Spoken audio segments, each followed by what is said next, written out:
Any millennial worth their Beyblades and Crazy Bones remembers getting home from school at 4 o'clock, cracking open their Dunkaroos, and switching over to the Disney Channel. That's the family channel if you're Canadian and correct. And nestled in between the Weekenders and Fillmore was my personal favorite show, Recess. Originally airing in 1997, Recess followed the adventures of 6 middle school kids, all falling into relatable yet archetypal roles. You had TJ, the leader, Vince, the athlete, Spinelli, the tough one, Mikey, the soft, sensitive one, Gretchen, the smart one, and Gus. Gus kinda did his own thing, God bless his heart. The show was a hit, fleshing out the Six's adventures with a supporting cast that could rival The Simpsons, and eventually the call came down from the big mouse upstairs that a movie was in order. The movie was intended as a way to celebrate these 6 main characters, closing a chapter on their lives as well as their character arcs, in a way that was both reflective and conclusive. Either that, or to make a boatload of money. I don't know, Disney won't return my emails. But creators Paul and Joe had a writing dilemma. How do you take a series without any real plotline and create a full-length, 90-minute feature out of it? Now, they're not the only Disney property to have to solve this problem, and out of this writing snag arose a very simple formula for crafting kids' movies, and it is as follows. The typical children's cartoon turned movie usually revolves around evil organization X trying to tear down Y in order to build W. Seriously, adjust those variables with whatever setting the main characters from your show hold dear, and bam, easy hour and a half that parents could bring their kids to for $20. And it would have been really easy for Recess to go down the same direction. Watch how easy this would be using the formula I just mentioned.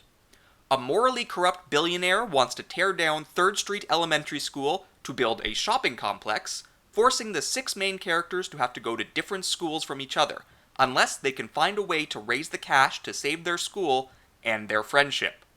Bam! That took 30 seconds of brainpower, and I may have accidentally just described the entire plot to the first Hey Arnold movie. I don't know, I never saw it. So, the creators had an easy out. An easy way to create a simple, relatable movie for kids to see, most likely enjoy, and then forget.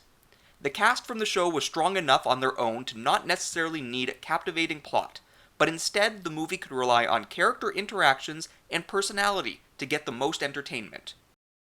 I guess what I'm trying to say is they didn't need to do anything special.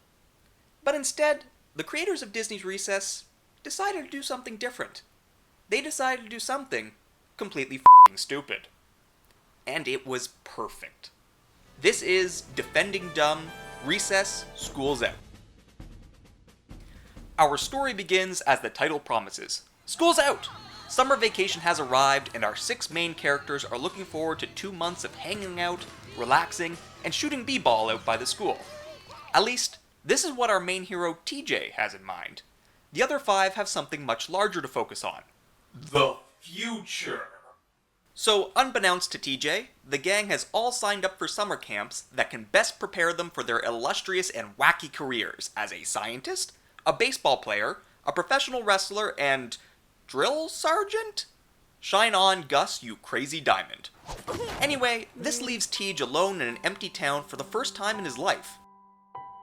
Things are looking down, and so begins this movie's plot of TJ, through this isolation, discovering who he is as a person, and having to reconcile with the fact that his carefree, fantasy-filled life needs to be left behind with the rest of his childish adventures.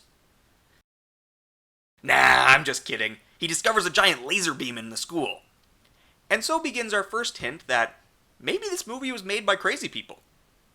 So something is clearly up at 3rd Street Elementary, and flying solo for the first time in his not-quite-adult life, TJ sets out to try and solve this mystery himself.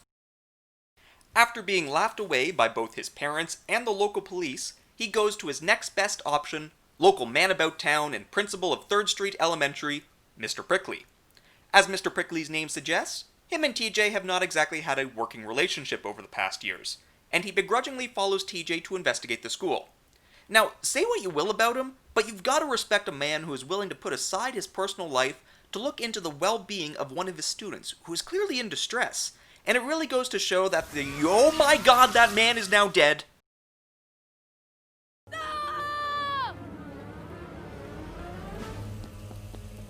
Okay, not really. But seeing this as an 11-year-old, I was positive this was the movie telling us that it was not going to pull any punches.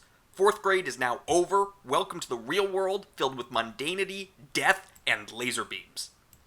So with his parents and police ignoring his pleas, and the only other authority figure in his life vaporized before his eyes, TJ takes out the metaphorical conch shell of friendship and reunites the gang in order to stop whatever is happening at the school.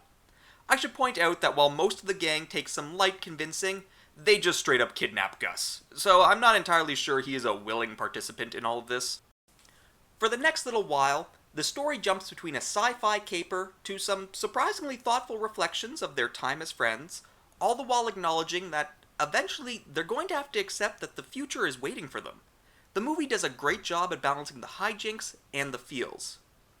And then, when they do eventually break into the school to figure out exactly what's going on, the movie decides to shift from a 6 to an 11 on the stupid scale. And it's awesome. After some investigative work, the gang discovers the villain of the movie housed within the school, Dr. Philium Benedict, a deranged ex-principal who hopes to tackle the growing issue of low test scores within America. And how does he intend to fix these scores, you might ask? If your first thought is a more approachable curriculum, better support for teachers, or greater funding for after-school programs, you've clearly forgotten about the giant laser. His plan: using a giant, military-grade tractor beam, he intends to move the moon into a different orbit, plunging the Earth into a new ice age. Now, you might already have some concerns, but put your hand down, you are clearly missing the big picture here.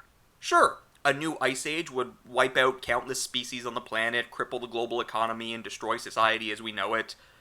But it would also remove the season of summer, thus removing summer vacation, thus allowing more study time for students. What I love about this is not only does Benedict not think this is the stupidest plan ever created, but he seemingly has a whole research team behind him going, "Yep, this all sounds above board. Good job." Now, I love this plan. Not because it makes any lick of sense for even a second, but as a writing exercise. When the creators of this movie needed to make a big screen adaptation of a very small scale and personal show about recess, they decided to go in guns blazing. It wasn't enough to have someone try and tear apart the gang's friendships, the future was doing that good enough. They needed to go even bigger. And what could be bigger than canceling recess? Canceling summer vacation, the biggest recess of them all. And it is within this stupidity that the heart of the movie really comes to shine. As I mentioned before, the film takes a few moments to slow down and just have the main characters hang out as friends, talking about their past hijinks, all with the looming thought that this might be their last hurrah. Summer camps, i.e. the future, will still be waiting for them after this is finished, and while they can enjoy the present, this summer vacation feeling is not something they can hold on to forever. So with a villain as over-the-top, diabolical, and, again, entirely stupid, it gives the gang an opportunity to bring their childhood adventures to a natural climax. So, with a villain in their sights, a plot that needs foiling, and, now that I think about it, a planet that needs saving, the gang calls in the troops from all their past adventures, kids and adults. What I really appreciate is, while all the kids show up to help with their particular gimmicks, the diggers dig traps, middle schoolers employ dodgeball tactics, the kindergartners go full guerrilla warfare. Get 'em. As soon as the teachers show up, they just start throwing haymakers. But hey, you use the tools you got. So after a climactic battle, the laser is destroyed, the criminals are arrested, and the gang promises to make the most of their last proper summer vacation together, before adulthood gets its grasp on them. Again, no one seems to mind or care that they just averted the apocalypse, but hey, summer vacation is saved. It really highlights that this whole adventure was about saving something that TJ was desperately trying to hold on to. Not recess, not summer vacation, but his friendships. The gang acknowledges that their futures are coming one way or another, and they need to enjoy every bit of childhood that they have left.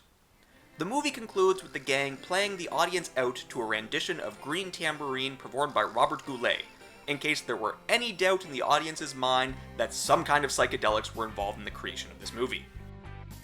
drop your silver in my tambourine. Help a poor man build a pretty dream.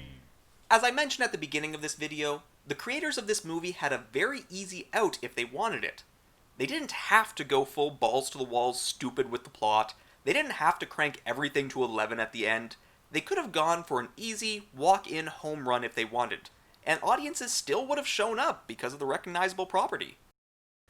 But in ratcheting up the plot and the stakes of the movie, it lets the quieter moments shine, and leaves the audience remembering both the highs and lows of not only the movie, but the roller coaster of childhood, complete with goodbyes, new friendships, and giant laser beams. And that is just dumb enough for me.